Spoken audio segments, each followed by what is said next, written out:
So, welcome to the first episode of Jordan Bumgarner Love, where we talk everything that is relevant. So, welcome to the first episode. Um, so I guess the big topic in everybody's ears is the debate. Um, I think it really showed last night that the old Republicans and the new, and there wasn't but one new one, and that was Vivek. Uh, you know, he stood out from the rest. All of them attacked him. Uh, but I can also see why Trump didn't want to be there. Get bombed like nuclear missiles. This is exactly what they were doing to Ramaswamy, Vivek, and he he really stood on his own, toe to toe. So um, I don't think he will make.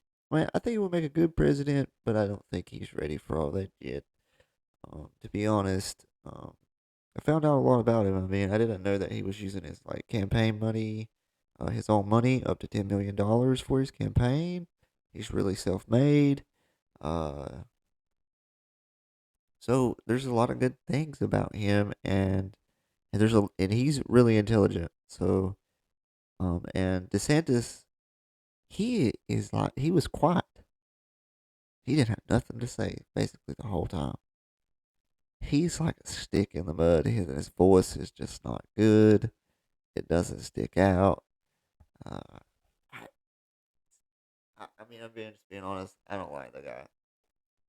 Uh, he doesn't seem to like the spotlight. And if you're president, you're gonna have to like the spotlight.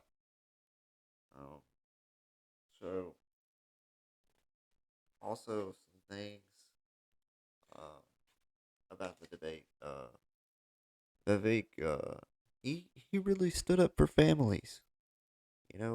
He made a comment that the federal government funds single women to basically not have a father inside the home. And that especially affects black communities.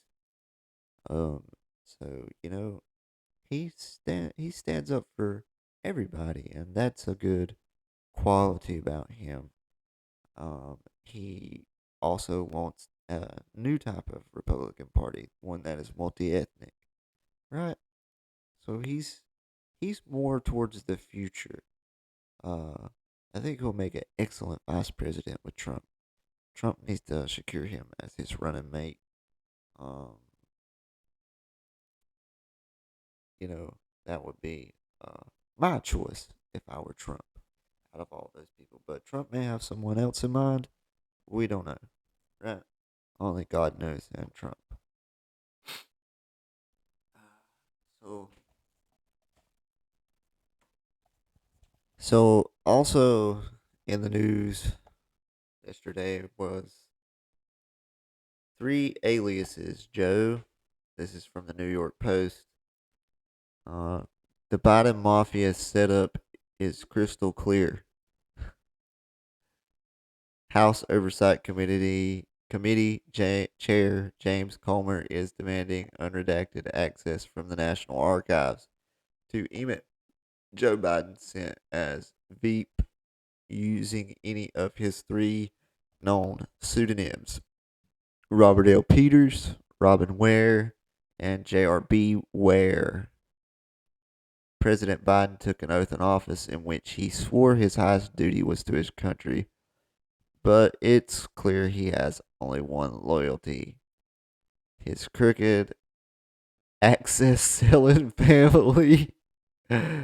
It's positively mafia esque. The latest development: House Oversight Committee Chair James Comer, a Republican, Kentucky, uh, is demanding unredacted access. So that means nothing can be taken out. They want to see everything.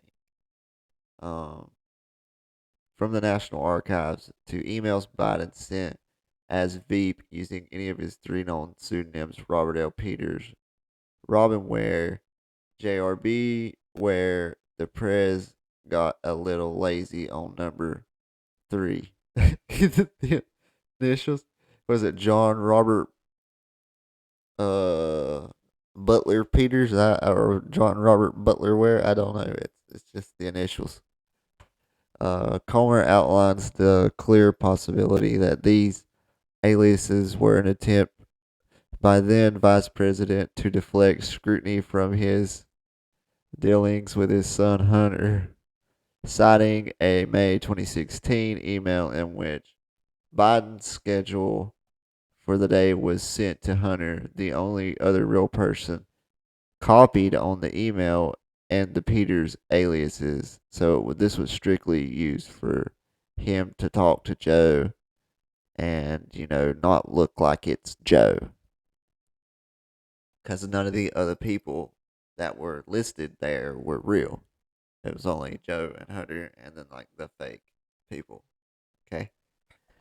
That schedule included a call with Ukraine's then President Petro Poroshenko as Hunter sat on the board of Burisma.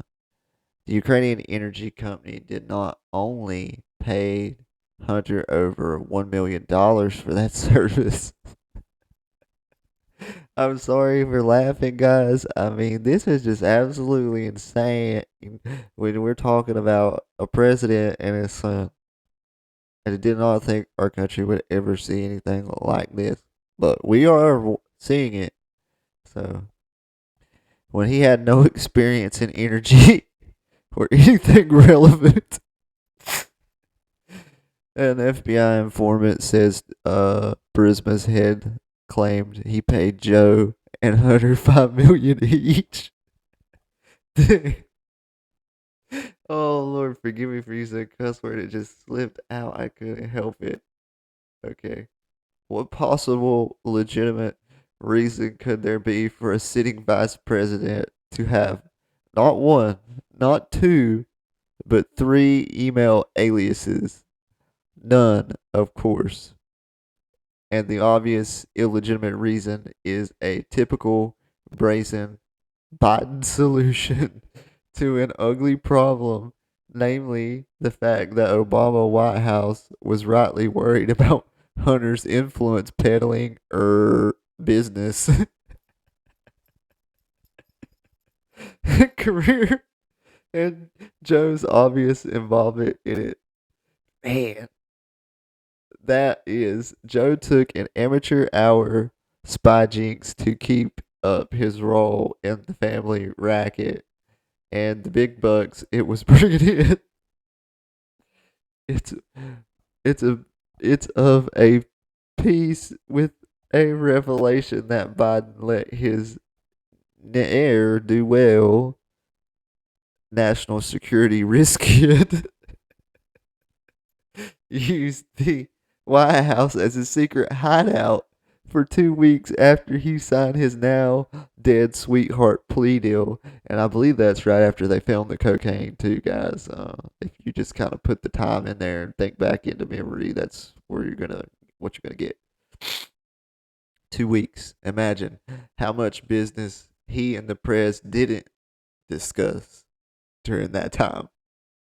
Worse, it's the White House, the most visible and important symbol of presidency, not a fancy flop joint for rich fly-by-nights. No matter how hard liberal journos close their eyes and stick their fingers in their ears, no matter how desperately Biden flunkies like Representative Dan Goldman, Democrat, New York, front for the big guy, this is not going away. And it's not. It's really not going away, guys. I mean, they are canning Trump for all of his shenanigans, and I'm not defending him and his shenanigans, like trying to, you know, do that whole Mike Pence thing with the vote stuff, and that may be unpopular and all that. I mean, Maybe there was election fraud. Maybe there was. But ultimately, it should be up to the American people, and that whole electoral college nonsense that shouldn't exist. It should just be popular vote. If you win by one freaking vote, you're the president because the American people said so. Um, so on other news, so while everyone was at the debate last night, Trump went on Tucker Carlson. Um, you know, instead, and I think it made him stand out. And when he was asked about why he didn't show to the debate, he said, him being 50, 60, and even 70 points in some of the polls ahead, you know, it's kind of pointless. Some of those guys on there with 0, 1, and 2 points. What is he gonna do? Give him a chance to steal the points away from him? I mean, I can see what he means. Uh, so I think it was a good play for Trump. Excuse me. We all know what Trump stands for anyway. Okay, we know. Do we really need to hear him debate? I don't think so. I mean, he's anti-establishment. That's why they hate him. So anyway, Trump called all of his charges BS, and he said that he was covered by the Presidential Records Act, and that Biden isn't covered by that. And I don't know about all of that. I'm not adept at knowing all the laws and things like that, so we'll just have to wait and see. But I thought about this the other day. Nelson Mandela ran for president, if I'm not mistaken, while he was in prison. And then he ended up being president of, was it South Africa for years. So even if he is imprisoned, I think that he can still run. And if they tried to take him off the ballots, people will write him in. I mean, I think that would be a riot. Sorry, I have people out here mowing the yard. And I know it's loud, guys, so hopefully it didn't pick that up. Anyway, Trump also said that Biden is a Manchurian candidate. If you've never seen the movie The Manchurian Candidate, it's like the guy is controlled by somebody who is hidden, and like he could be like being controlled by like a Russian or a Chinese, so he's really like a communist, and he acts like he's for democracy. So yeah, um, you know, to be honest, I mean, what he's saying is doesn't really sound too far fetched. And I mean, it's all playing out right in front of our eyes. What is going on? You know what I mean? If that, I mean, honestly, it's kind of like Trump said. He he he was talking about a debate he had with Biden, and he said Chris Wallace was the mediator, the guy that asked the questions, and he said that. Let's see, how did he put that? He said that. Shoot, I'm sorry, it's slipping my mind. Oh, he asked Biden why the mayor of Moscow's wife give him $3.5 million. What did he do to deserve $3.5 million? And that Chris Wallace stepped in and interrupted and said, "What has that got to do with the debate?" Well, now look at all these years later, we're down the road, and here it is. Biden's getting bribes from these people, and Trump. He That's probably one of the first people to call him out on something like that was Trump.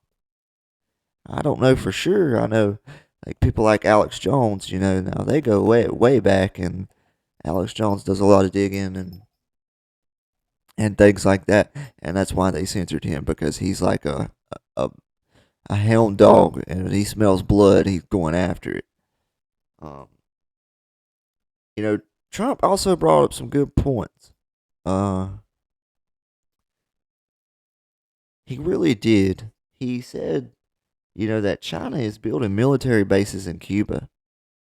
If you would think about the Cuban Missile Crisis, all that about having them nuclear weapons down there in uh, Guantanamo Bay, Cuba, all that stuff, none of that stuff would have ever been allowed before.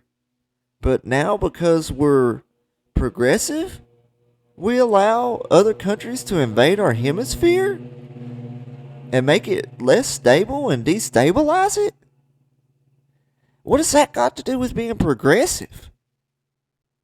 That sounds to me like what Trump said: we have a Manchurian candidate being controlled by a foreign nation.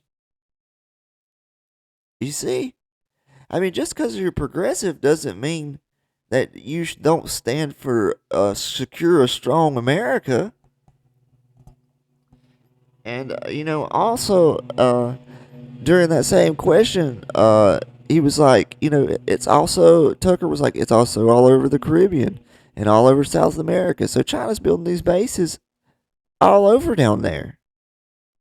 And we're just letting it happen. And then we wonder why our border is flooded with military aged men from China who are single and not married and have no kids.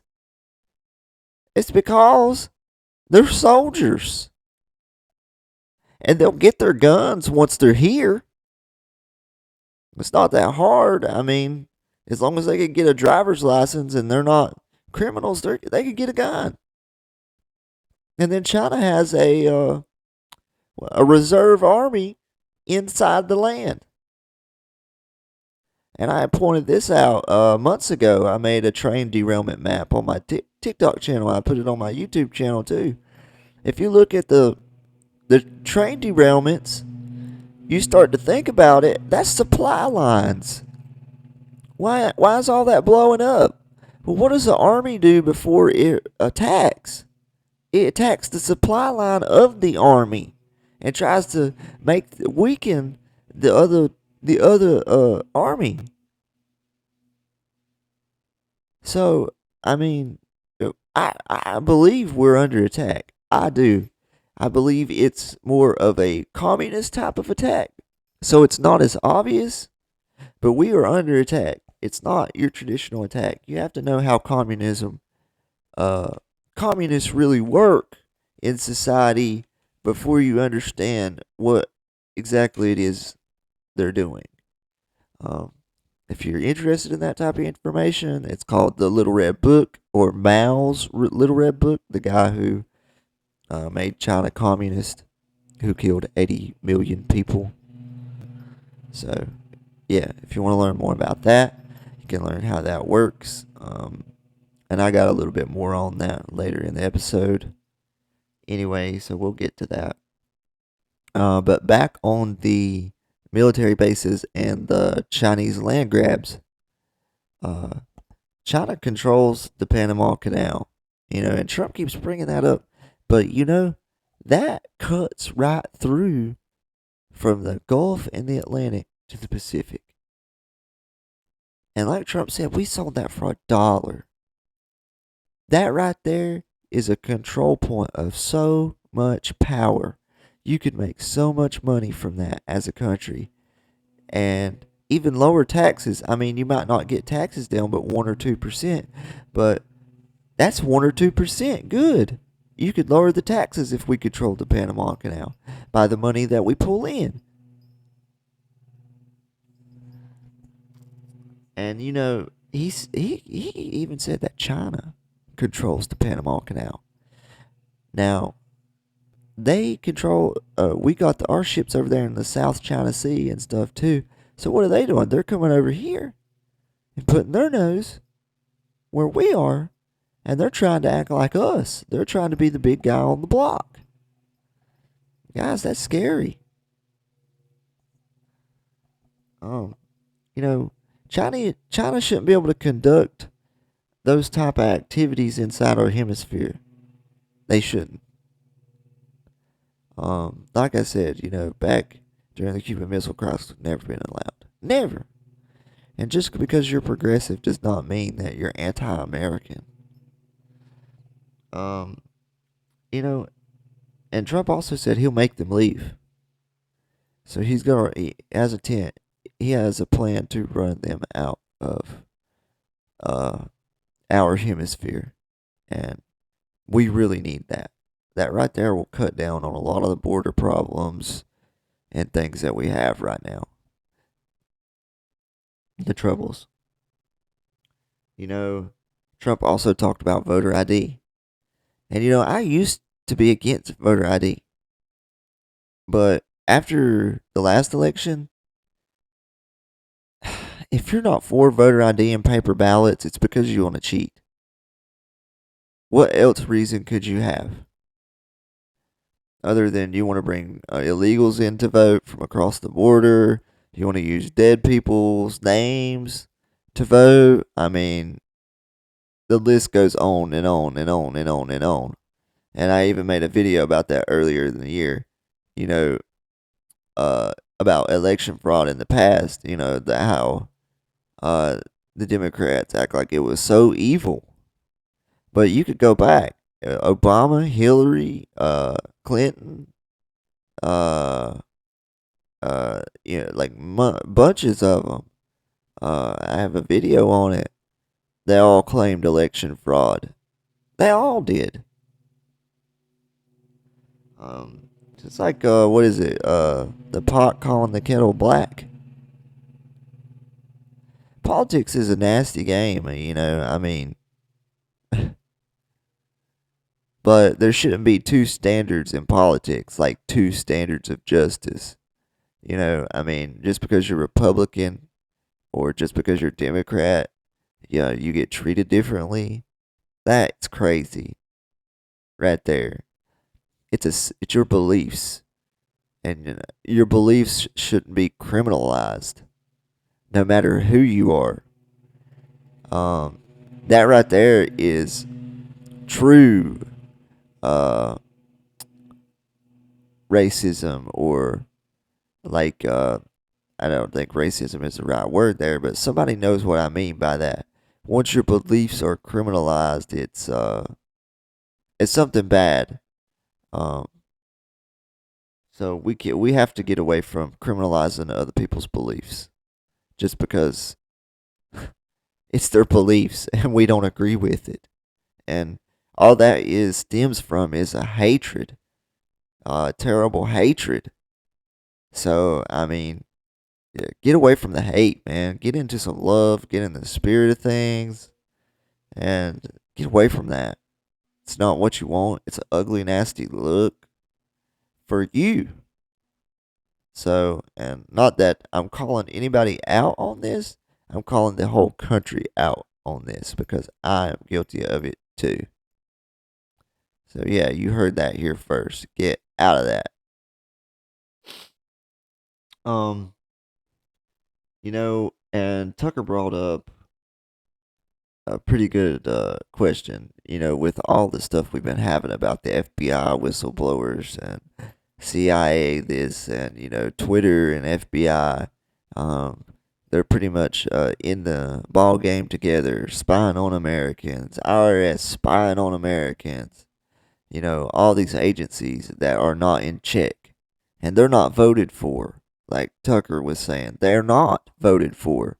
So why should they have the power to regulate if they're not voted for? That's a good question right there. Thanks, Tucker Carlson, for that one. Um, and Trump said, you do it by firing them.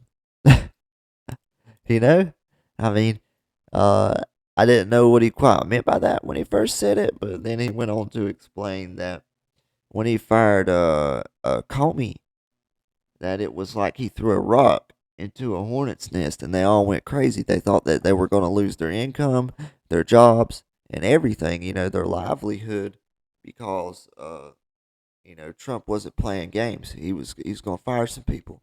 And I think it's important to have a leader like that, even, if you think about companies and CEOs and stuff, they don't take no junk. So why should the president have to take any junk from people who are in his cabinet or in the government that are a hindrance to him and causing him to get things less done?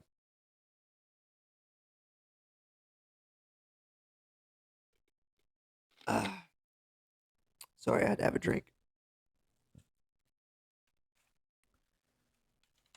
Oh man,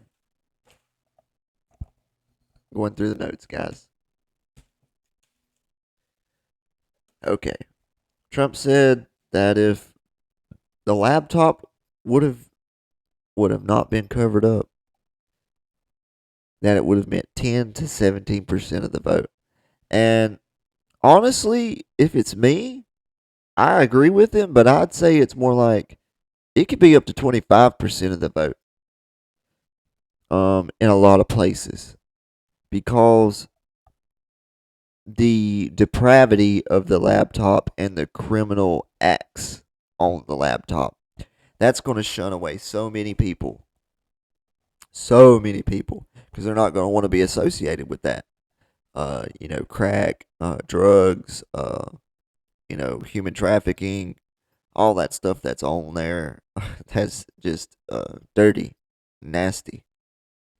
Um, Trump quoted that two different sources of the 10 to 17% of experts. I didn't get their names, but he wasn't just throwing numbers out there. He was given a real, coming from a real place of honesty uh, and truth. Where he stands on the rock.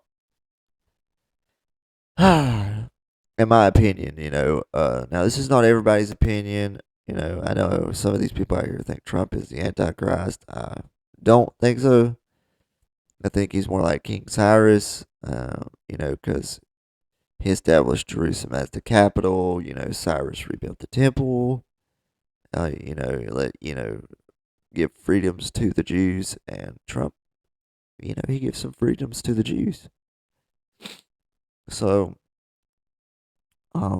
anybody that's Christian, just that right there, should be a reason that you vote for him.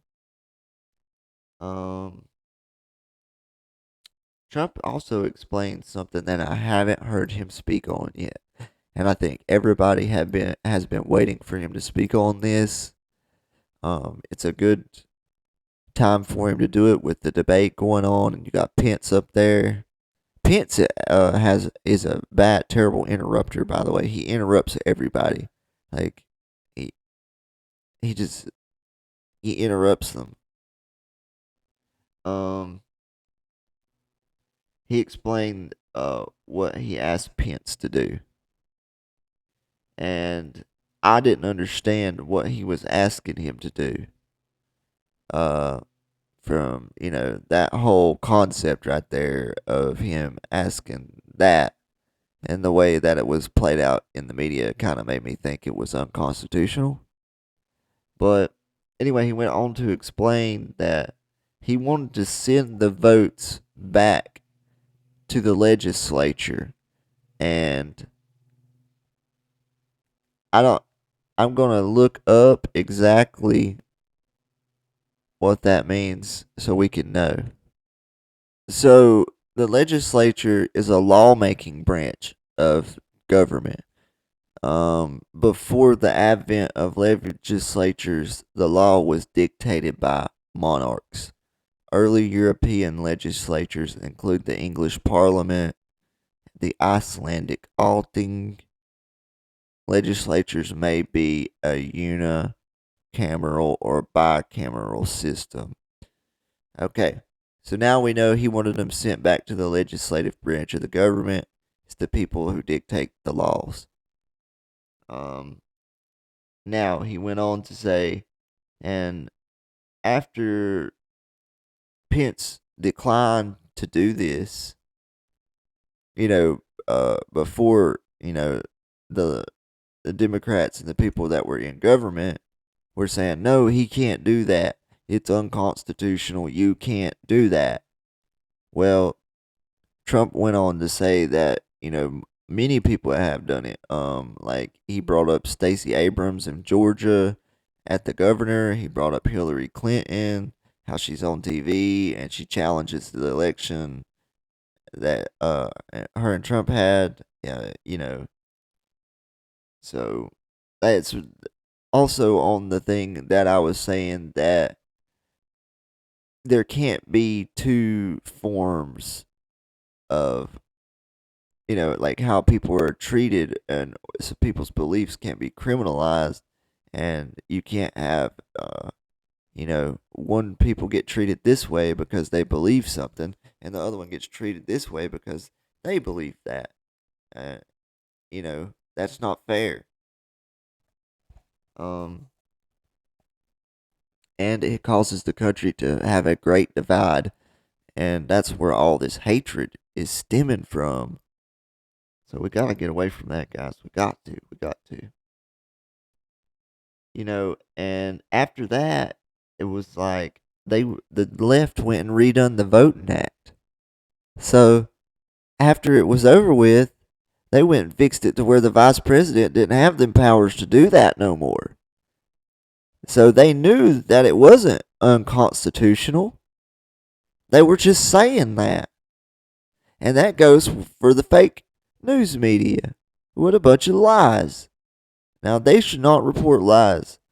And I also heard about something. Now, I don't know if this is the truth. If I'll have to look it up at a later time, and maybe next episode we'll talk about it. But so it took away the power of the vice president, and they knew, so they knew, and they knew that what Trump was asking for was lawful. Um, Also, he quoted Fannie Willis. That's the DA down in Fulton County, near Atlanta in Georgia. And he said, so it's like that if you're a Democrat, you play by different rules. Now, I'm quoting, basically, I'm not quoting him, but I'm saying, I'm just bringing it all together to a smaller amount of words and making it, uh, edible for you and understandable.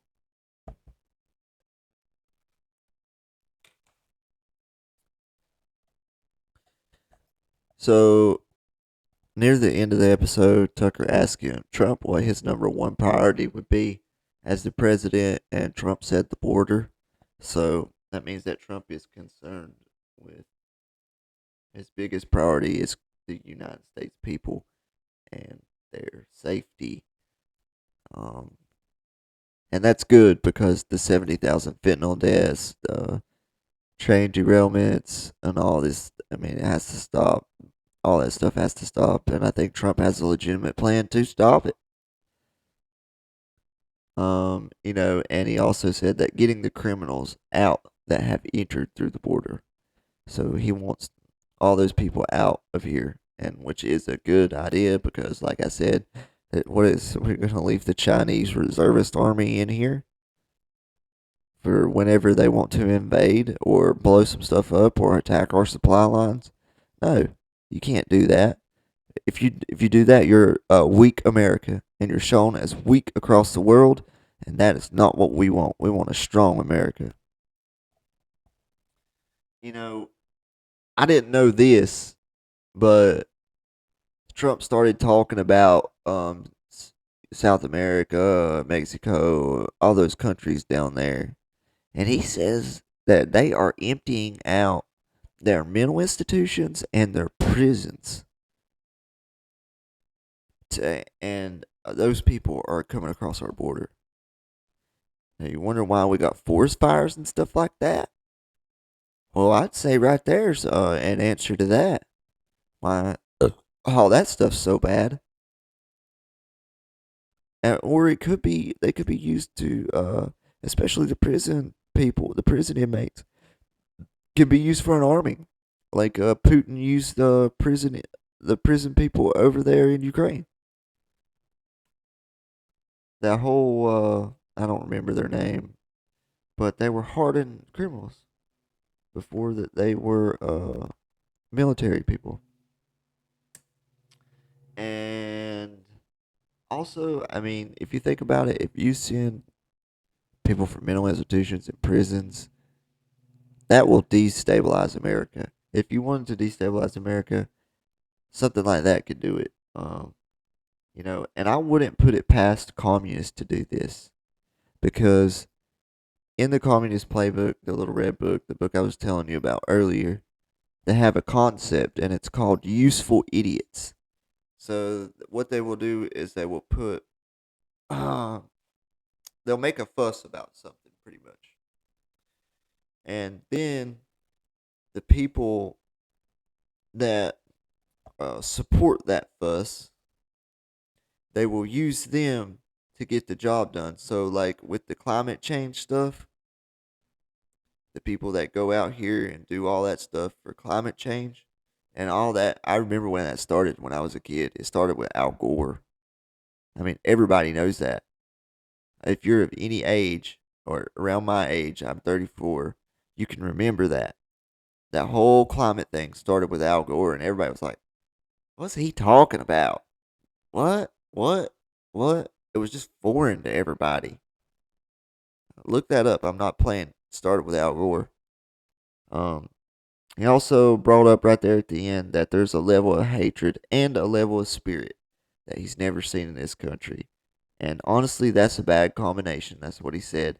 And what they mean by that is that that level of hatred and that level of spirit, if it gets to a certain level, it can clash, meaning that we could have a civil war again in this country.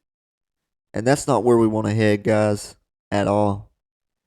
Um, we need to bridge the divide, not talk about politics in public.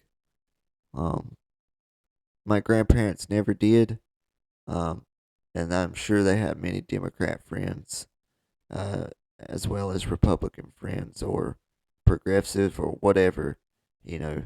So let's just not talk about politics in public anymore because when you do, um, people's feelings tend to get hurt. And I know my show is kind of based around politics, what is relevant, and UFOs, cryptids, and things like that too. But that makes up a big part of the show. But I'm trying to get a message out there about what each candidate kind of stands for and what their plan would be.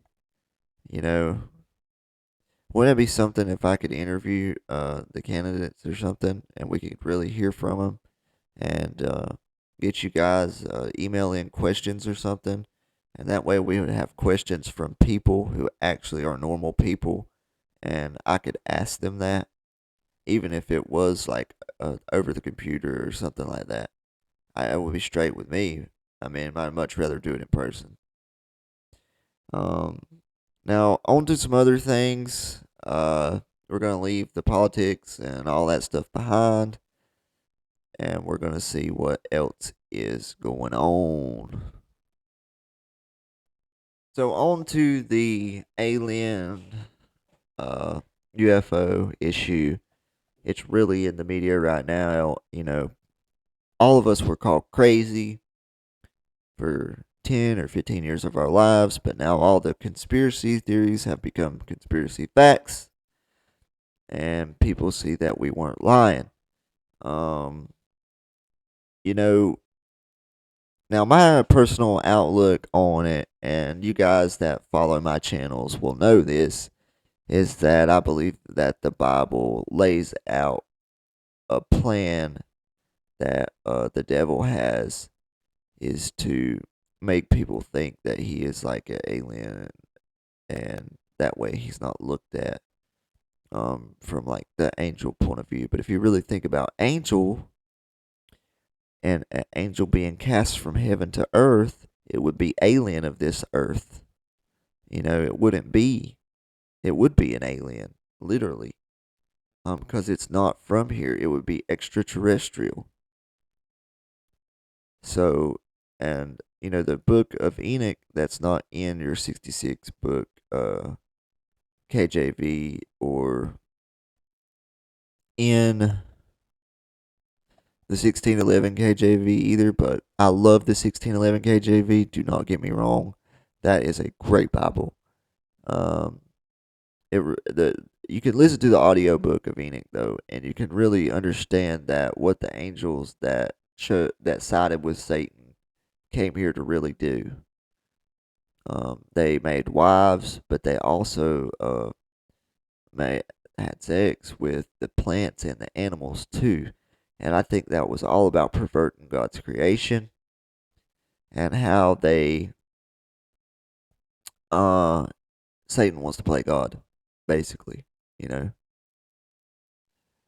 And so once before, basically, when they came to this earth, they tempted man with weapons of war, magics and sorceries and all kinds of like knowledge that we didn't have, right?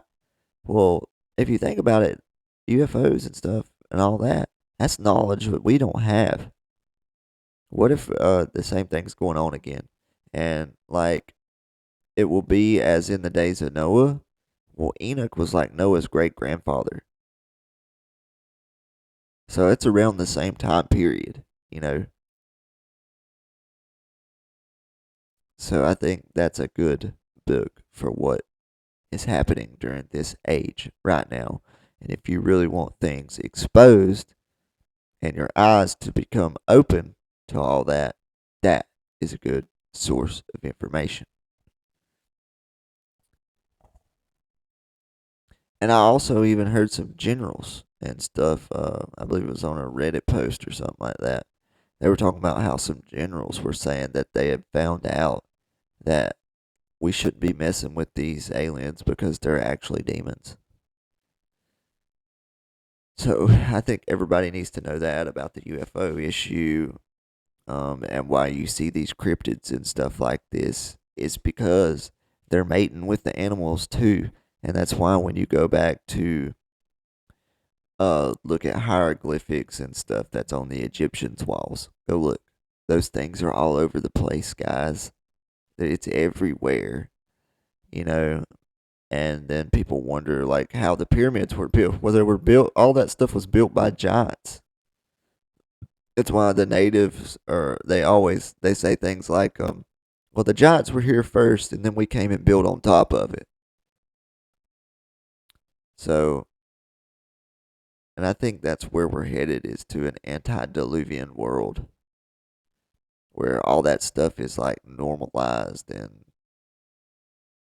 uh, it's kind of like a science fiction movie where all the aliens are in on the planet too, and there's all kinds of different uh, humanoid type creatures and things like that, kind of like a Star Trek type deal.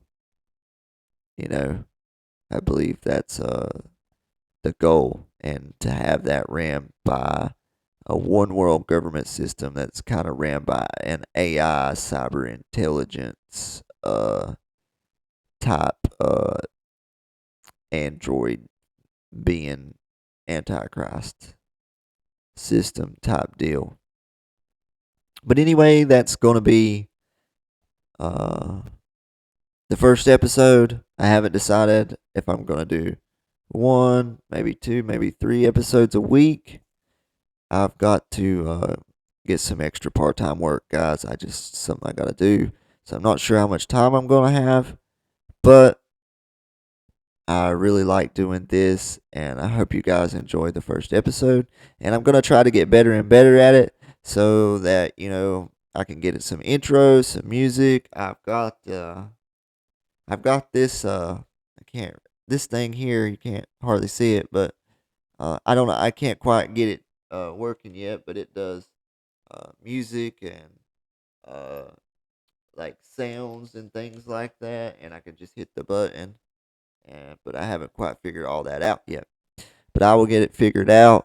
I will. I'm determined to make this happen, And I hope you guys have enjoyed the first episode of Jordan Bumgarner Live.